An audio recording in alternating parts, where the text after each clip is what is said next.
Let me clear my throat.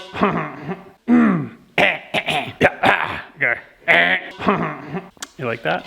That was good, eh? Cornflakey, that's a great term. Is that a term? That's cornflakes. We've turned, the trailer's turned into cornflakes. First things first is we're gonna get this thing a little more roadworthy. We're getting ready to go on our first overnight, but we discovered somewhat of a issue with the trailer. Such as life. Turns out rust never sleeps. Well, I don't even know if you can call that metal anymore. the old potash. That's pot. Is that what it turns into? Is potash? I don't know, but it's like there's nothing there. It's cancer. Well, the tongue's bent, but the front piece, what is it? A thing?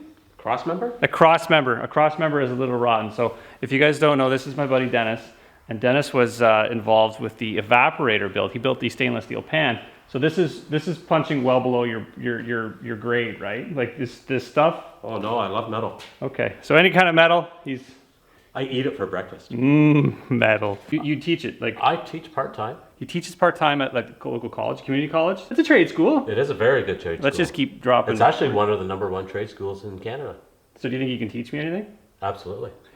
All right, I'm gonna learn something. I'm pretty good at gluing stuff together with the glue gun, and that's the limited knowledge when it comes to welding. So he's got the finesse. He's got the, like, if you want a nice bead laying dimes all day long. Dimes, ripples. Ripples and dimes. Well, I watch. I know the terms, but I don't know how to do it. It's kind of a shortage on trailers right now. You just can't get them. So, you know, in a perfect world, you would have bought a brand new trailer and then you would have put it on. The other thing is it's kind of cost prohibitive to buy a brand new trailer and then stick a bunch of metal into it. You might as well just buy a camper, right? So anyway, this is what it is, and we're gonna make it work.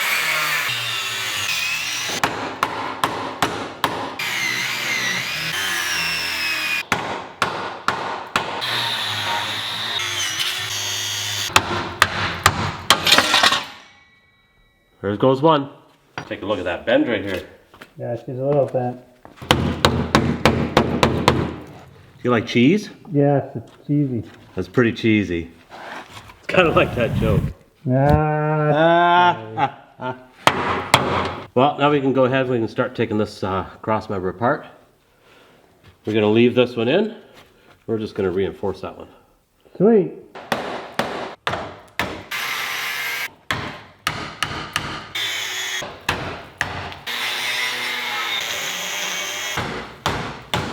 Older than she looks.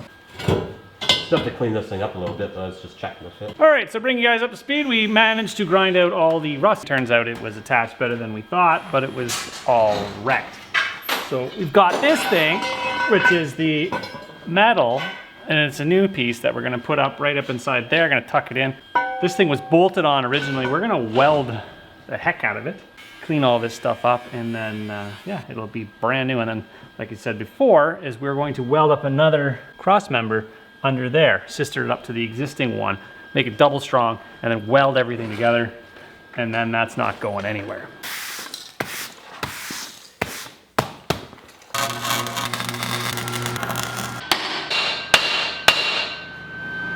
Sounds a lot more solid than it did before.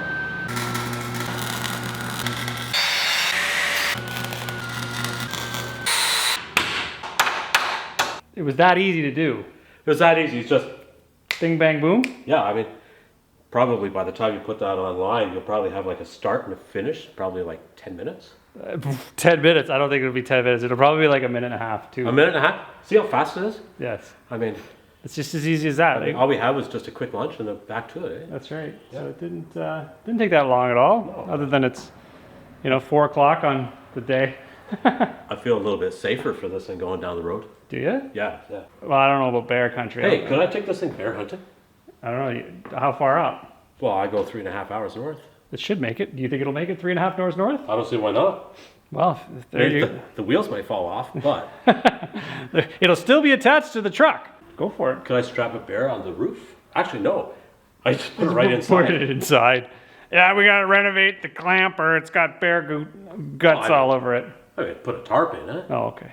Well, There's a bed. we'll talk. Strap it to the bed. Is it the spring? It's the spring bear hunt. No, a fall bear hunt. There's a fall bear hunt. Holy Coming jeez. up September 1st. Well, we'll talk. All right. All right. Okay, we're gonna get this thing on the road. She's good to go. She's nice and safe. Thanks, Dennis. Now, there's gonna be an eagle-eyed viewer out there that's gonna say, you know what? It's not painted when we're driving it. Well, After I took it out the first time, I realized that it really needs a leveling jack because my back really hates lifting this thing. And the tongue was a little rough. After I took it out, I realized that I should replace it. That's why we're replacing it now. But the footage you're gonna see, it's all the original part. Anyways, that's just the disclaimer. Let's take this thing out on its maiden adventure. These guys are gonna come in handy.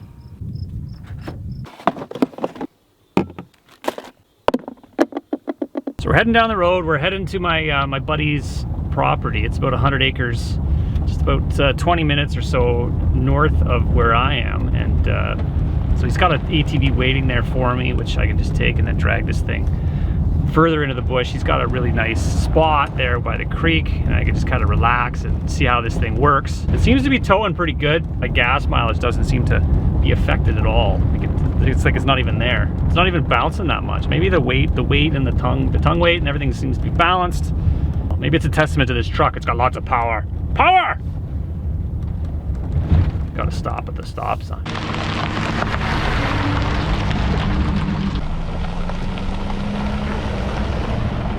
All right, guys, we're finally at our destination, and we've got an ATV here waiting for us, which is going to tow us the rest of the way. So let's get that thing hooked up, and let's get on down the trail. So I got my trusty log here. What I'm going to do is actually disconnect the Glamper from the truck, but it is a little heavy. I probably should get myself one of those cranky tongue jacks in order to support it, but in this case, log. Because I don't want it to get down too far, because then I got to lift it. It is liftable. It's not liftable very often, but at the start of the journey, it's not that heavy. So.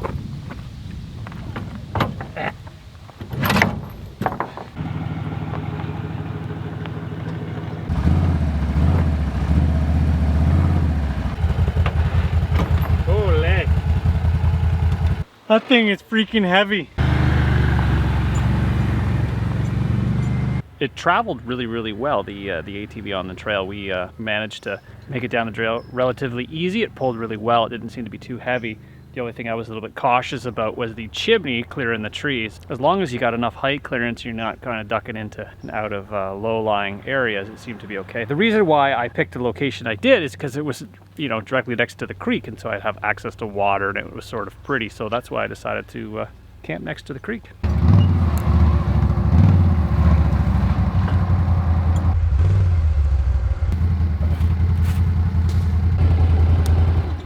Okay, we got her in place. We've got her, I think, is a great little location just right by the creek here. We've got to do some little bit leveling. That tongue jack would have been really useful right now. We're gonna put it back on the log just to give it a little bit more level. Otherwise you're sleeping downhill or uphill or crooked. So yeah, let's do that now. Well, I've got that thing pretty much leveled up the way I want it. I got some rocks behind the tires so I don't roll into the creek, because that would be a bad thing to wake up to. Well, first things first, I figured I'd set up my jack repack and test out my solar panels. I haven't really got a good sense of how well these things work yet. Fortunately, this jack repack, this Explorer 1500, has a lot of power in it, so I won't actually need to charge it. It'll last longer than I even need to for this, you know, the one overnight. I just wanted to try them out to see if I was going to get any input, and it turns out the 0 watts are being inputted. If it wasn't so sunny, or it wasn't so shady in here, I would get a little bit more input. But I'm at 98% charged, and this has got a lot of watt hours in it, so I probably won't have any issues with running out of power. So not working in the shade. Maybe I'll go find a shady or a sunny spot and see if I can actually get some juice in this pack. But first things first, I want to set up my little camping stove because it's coffee time. To be quite honest with you, when I first got here, I just kind of parked it. I put it up on blocks, and I went and had a nap. And that's one of the good things about having a ready-made camper, is that you don't have to fiddle with tents or whatnot. You can just kind of get to where you're going, stop, and immediately hop in.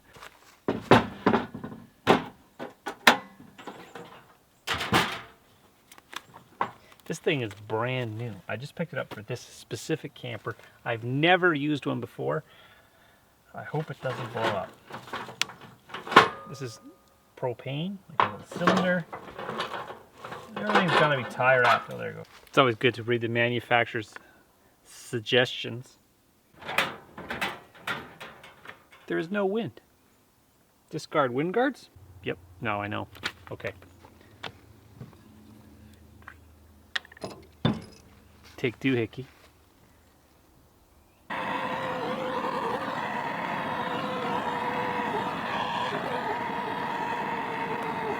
Oh, look at that.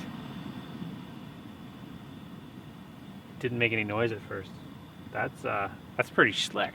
So when my wife was listening to me build this camper, she had this great idea. She likes decorating. She bought me the pillows. Anyway, so she was at the store and she's like, "Look, you want this fancy percolator?" And I went, "Absolutely." Where is it? Where is it? Where is the percolator? Coffee. Water goes down there. Coffee goes in here. Gets forced up through the top like a percolator, and then you pour it out.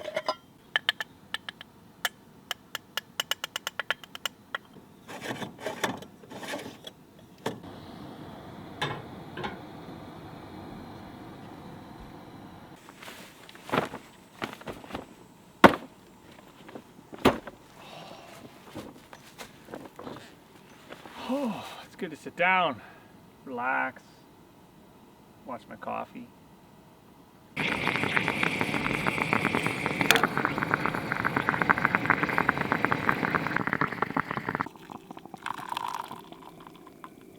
Maple syrup for sweetener. Coffee. That'd be about double there. It says cubic mini stove, so that's the stove that's in the camper. But it never shows it on the other side. These must be like left-handed coffee cups. Well, I'm gonna enjoy my coffee, and then I'm gonna give you guys the official tour. Maybe I should have done that first before I had a coffee and a nap. It's camping. I'm relaxing. So if you guys are just joining us, and you haven't seen the actual camper build, I want you to go back and check a look at the Glamper build. It's built on an old, rusty, black trailer that I picked up off of Marketplace on Facebook, dirt cheap, and then I used everything I had laying around in order to build this thing. So let's give you a little bit of a tour. So as you can see, the outside is clad with white cedar. I've got solar panels on the roof. I got my little chimney here. That's the mini cubic stove. It's a wood-burning fireplace, tiny little thing. I got my little cooking area here, which is countertop. So you got all your stuff there. And then if you go around here, this is the front door. So the whole thing's wired up. It's got all the amenities you'd want in a little tiny house, but it's on wheels. It's like glamping, right? We come on in and we can actually, before we go in, get outside lights for nighttime partying or whatnot. So anyways, we walking in and we've got our bed. I'm sitting on my bed. It's kind of hard to film. So we've got our bed, we've got our cushions, we've got our workstation here. So if you want to, it just flips up. It's hard to do with one hand, but you flip it up and you've got your little workstation. So if you want to have your laptop or your computer, or you want to watch a movie, or even just relax or read a book, write a book even while you're in your camper, that's where it's at. The windows, they open. Here we got our little mini cubic stove, which is a little wood-burning fireplace. That's pretty cool. So when it gets a little chilly, or if you're doing fall camping or even winter camping, you light your fire, you get nice and toasty warm in here. It's getting late at night and you want to go to sleep and you're like, I don't want it too dark in here. You dim the lights. That's pretty schmaxy. On this guy is the Jackery Explorer 1500, and we've got it just currently outside because we're doing some cooking, but that's the Jackery pack, and that allows us to have regular household power in here, so it can run the lights, and we got DC as well. So there's a button there. You can choose DC or AC voltage. So the DC is actually running our refrigerator. Normally the refrigerator stores underneath the bed, so you just flip the bed up and you can get stuff in and out of there, or even for transport, but we've got it on the outside, and it runs on DC voltage, so you can actually plug that into your car, or it's got an AC adapter that you can plug it into your house. But it's kind of cool because it's portable. It goes into a little bag, and then once you got it in the little bag, you can use it as like a cooler. We're at 0 degrees. I got my eggs in there. The good thing about it is it's towable. So you can either tow it by your car or light truck or even heavy truck, or in this case I use my buddy's ATV. Let me take you guys on a little bit of a tour of my little campsite here. It's on a little creek. It does, it fills up in the springtime and dries out a little bit in the summertime, but it's still a cool little body of water. Anytime you can get a campsite kind of secluded and away from those other people, the other people. I remember camping in high density camping where you got like a campsite and you've got people like right up next to you, and that kind of reminds me of living in the city. which isn't cool. I kind of like this is my idea of a campsite. Like you can look around everywhere and you can't see anybody, you can't hear anybody. If you listen really closely, you can hear the creek, like a babbling brook. The cool thing is you got your camper right over there, so you got your little house. You brought it with you. This is my idea of camping. So I'm just doing a little exploring down the creek to see if we can find anything cool. I did bring my gold pans, so I might check the creek for gold. The wife bought them for me because she thought, you know what, while you're relaxing, you might as well do some work. By work, I mean dig and look for gold. So this guy filters out the rock. So what I'm going to do is take the material from the inside of the riverbed. I'm going to put it through this thing. This thing will filter out the big stuff. The little stuff will collect down below. And then I sift it off. And whatever's left is gold. Do I think I'm going to find gold in this thing? No, but I'm optimistic.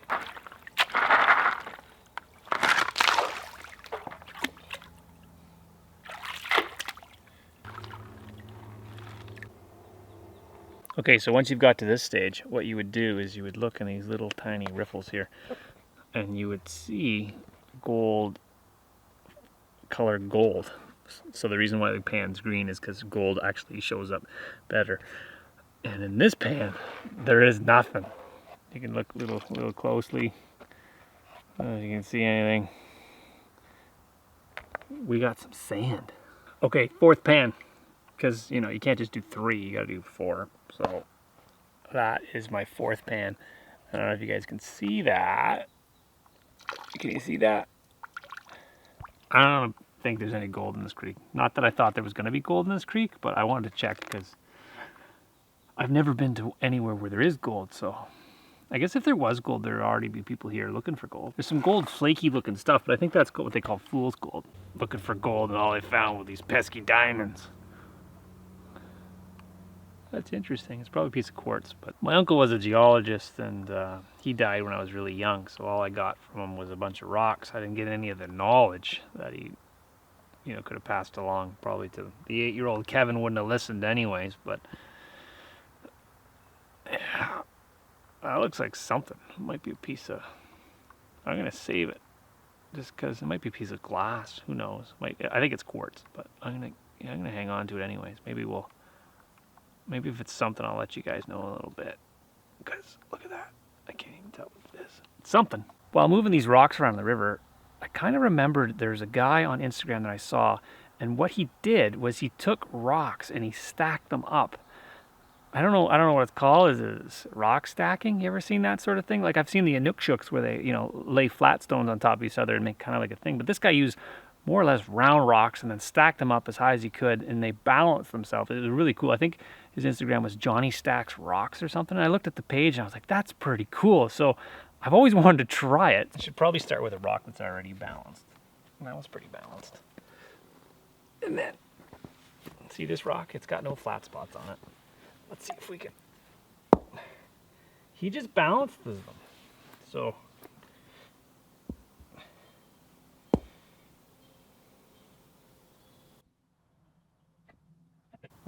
oh. Look at that. Now, from what I understand, is if you don't touch it, it'll stay there.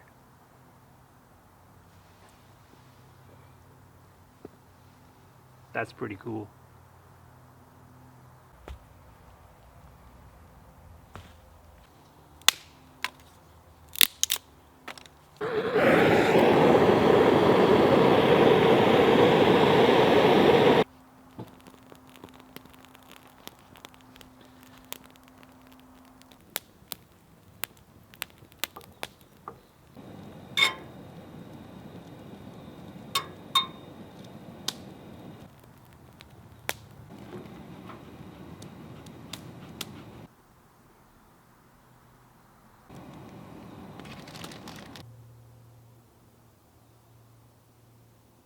He's got like 5 and 6 rocks stacked high. I don't know how he does it.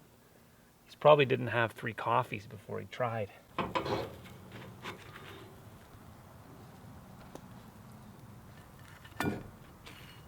I'm pretty pleased on how my little galley kitchen's working. That little stove works really well. I like my counter space. It seems to work really well. Everything's working really well. Other than I forgot my ketchup. How do you forget ketchup when you're gonna make a grilled cheese? I don't know. I just forgot. I got ketchup chips that I'm gonna add with my grilled cheese. That should work, right? Just like ketchup in crunchy form with my grilled cheese. Well, I'm gonna enjoy my dinner. The sun looks like it's not quite setting, but we're in the bush, so it's gonna get dark pretty darn quick. So I'm gonna get some more wood for my fire, and after dinner we got some more inside stuff. Give you a little bit more of a inside tour. Just walking by my campsite and I found this little guy. Ugh. What do you think that is? Just look at his teeth. It's got to be identified with dental records. I don't know what that is. A muskrat skull? I don't know. Too big to be a squirrel. Something like that. Maybe you guys can figure it out. Looks like it has nice teeth. It's missing the pointy ones at the front, but all the molars are there. Look at that. That's pretty cool. Well, the sun's beginning to set, and I almost forgot these guys. I was gonna put them on the original build, but I forgot. But they're like little solar lights that are occupancy sensors as well. So I'm gonna put them on the side. Ugh, they're really bright. There'll be a link in the description below for these guys. Super bright LEDs of some sort. They got a solar panel on the top, and then they're battery operated, so they charge up when they got sun on them, and then they illuminate when you walk by. Put a couple here, and on the other side, if somebody was to, you know, sneak up on this thing at nighttime, the whole thing would light up.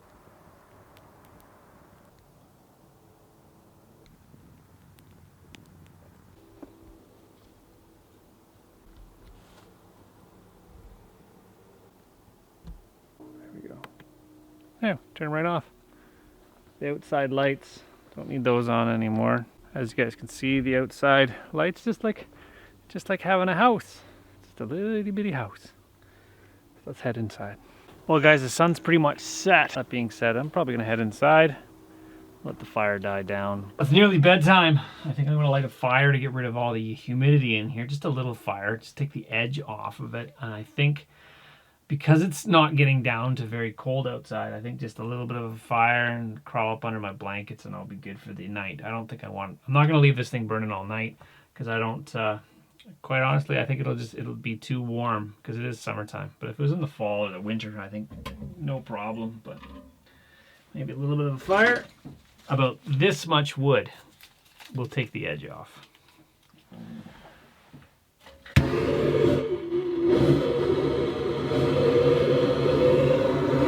That there should be enough to take the edge off where you don't have to wear a sweater, just kind of t-shirt, shorts sort of thing, a blanket. Be good for the night. It's so easy to start that stove. The draft is perfect on it. If it gets too warm, you can always open the windows. It'll cool off pretty quick, but once it gets warm in here, it'll stay warm. Figured I'll watch some YouTube. You ever seen these guys with a projection on your phone? You can project it onto the ceiling. It's kind of cool. It's an old phone, but it still works well. Let's see what old Fowler's got. Fowler's got a movie I can watch. Oh, Duct Tape Escape. Let's watch that guy. Oh, look at that! I got a movie on the ceiling. I'm pretty much gonna head to bed. I'm gonna watch my show, enjoy my fire, and I'll see you guys in the AM.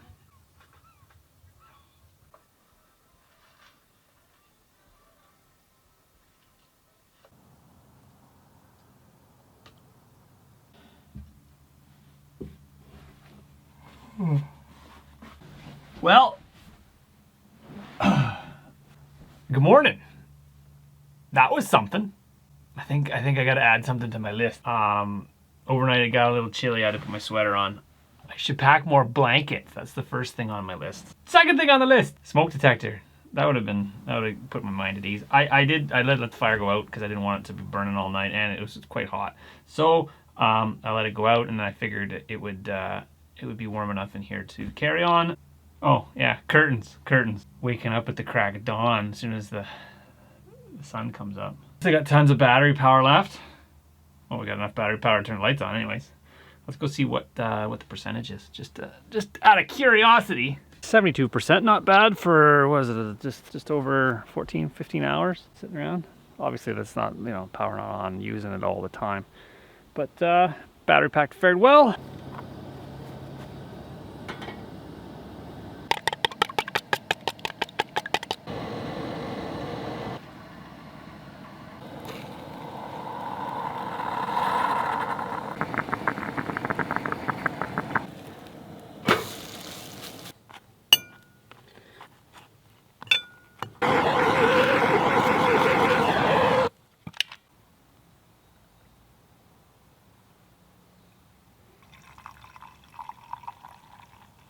French toast with my maple syrup that I made myself. Let's see how she is.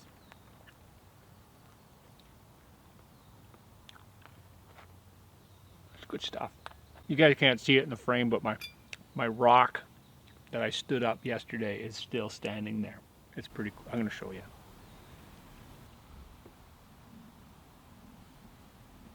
There was some discoloration happening around where the cedar was, and I discovered actually what it was is the silicone. Because it's got so much vinegar in the silicone, it was, before it was dry, it was oxidizing the cedar, so that's why you got the discoloration. Ideally, this thing is completely gray once it weathers. I'm not going to put any kind of, you know, sealer or anything like that on it because I want it to look gray. I want it to look, you know, cedar in its natural form and its weathered form. And then once that happens, you know, sky's the limit on what color you want to pick it. You could just, you know, do a solid stain or something like that to give it a different color. But as it sits right now, it looks pretty cool. And then once it grays up, it'll look even cooler. Well, now that we've got our maiden voyage out of the way, we've kind of opened up a sort of a Pandora's box of sorts with this whole Glamper build. So Zach and I are going to revisit the Glamper, maybe glamp it up a little bit. Maybe you guys want to leave your comments below what we should add to our, you know, individual campers in order to make it a little bit better, because it's always about improving. Leave the comments down below what you guys want to see improved in the Glamper, what there should be and what there shouldn't be. Maybe you want to take stuff away. Add those comments down below and join me on the next one. Wait, you forgot the camera.